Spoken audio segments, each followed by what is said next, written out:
મહુવા શહેરના લોક લાડીલા એવા ધારાસભ્ય શિવાભાઈ ગોહિલ એ પતંગ ચગાવીને આનંદ માણ્યો ને મહુવા તાલુકાની પ્રજાને શુભ સંદેશ પાઠવી શુભેચ્છાઓ પાઠવી હતી।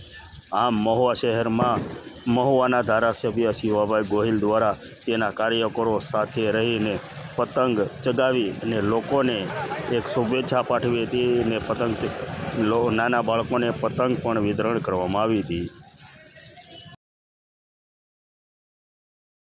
આજરોજ મકર સંક્રાંતિના પર્વ નિમિત્તે મહુવા ભારતીય જનતા પાર્ટીના સૌ કાર્યકર્તા તેમજ મહુવાના ધારાસભ્ય શ્રી દ્વારા એક નાનકડું એવું આયોજન રાખેલું હતું। તેમાં બધા જ કાર્યકર્તા જોડાણા।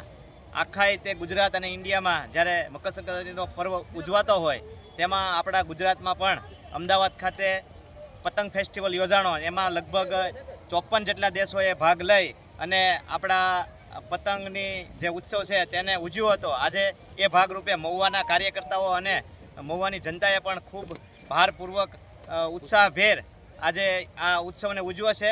વંદે માતરમ, ભારત માતા કી જય, જય જય ગરવી ગુજરાત। જય માતાજી। આજે ઉત્તરાયણનો પવિત્ર દિવસ છે, એ બદલ આજે મહુવા વાસીઓ ભાઈઓ તથા બહેનોને ખૂબ ખૂબ શુભકામના। આપણા હિન્દુ સંસ્કૃતિની અંદર મકર સંક્રાંતિનું એક બહુ મહત્ત્વ છે। આજના દિવસની જે હવા છે એ આવનારા વર્ષના હવામાનની આપણને એક રૂખ આપે છે અને સાથે સાથે આપણે એને ઉત્સવના રૂપમાં પતંગ ઉડાવીને ખૂબ ઉત્સવ ઉજવતા આવીએ છીએ।